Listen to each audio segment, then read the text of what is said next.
Studies show that you can learn as much as 5 semesters of university instruction in just 5 sections of Duolingo. 22.5 hours of Busuu or just 15 hours of Babbel equals 1 semester of college studying Spanish. You've doubtless heard claims like these before, and they seem too good to be true. Maybe you've even tried out the apps yourself and wondered why you're not experiencing these magic results that the study participants did. Well, a group of researchers decided to examine the quality of these studies. They scoured over 700 of them, and they've come to some damning conclusions. Let's take a look.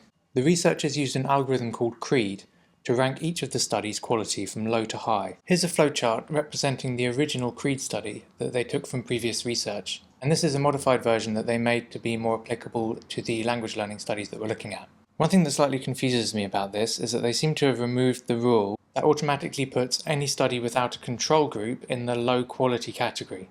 A control group means having a group of your study participants who don't receive the intervention. For example, you might tell half of your study participants to use Duolingo, and then the other half is your control group. This is important because it lets you see whether the effect is really due to the intervention or whether it would have just happened anyway. The researchers justify this change by basically saying that if you had that rule, it would automatically put 36% of the studies in the lowest quality ranking because they don't have control groups. Personally, I would argue that they should be in the lowest quality ranking.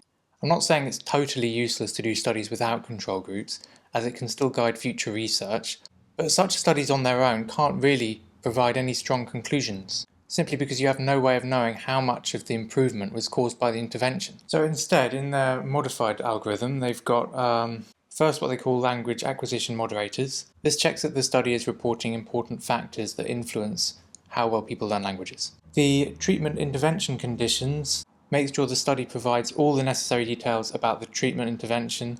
In most cases, that just means the language learning app and how the students were told to use it. It makes sure that there's a big enough sample size, so there's enough participants in the study, and that apart from the intervention, any other differences between the experimental group and the control group are minimized. The assessment instruments is just making sure that the studies test the students' proficiency both before and after the intervention with a good test.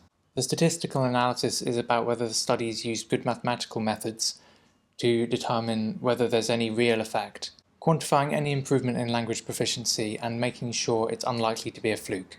Personally, I would actually invert this if I was to design this algorithm.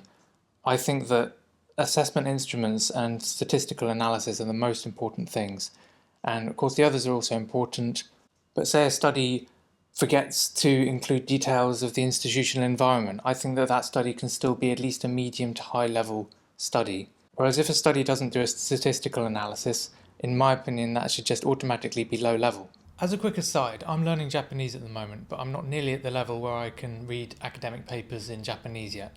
So what I'm going to do is go into my app Squeno, I'm going to go to the browser tab, I'll just paste in the URL. Now when I turn it on, it transforms the article into simplified Japanese. I can set it to whatever level I want, from A1 to C1, and I can listen to bits to hear how they're pronounced.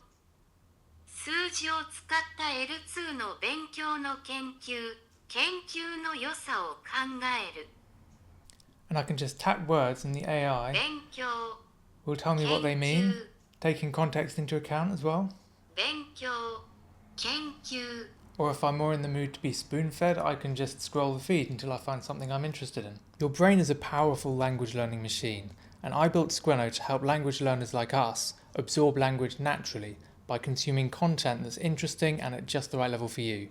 Check it out at the link in the description. Now, back to the video. Nearly 77% of the studies fell within the lowest category. 88% were either low or medium low, 10% were medium, and only 2% were any higher than that. Just 3 of the 737 studies, that's 0.4%, fell into the highest category of quality. By the way, if you go back to the algorithm, you can see that that means only 1/5 of the studies that qualified as medium-high had a proper statistical analysis.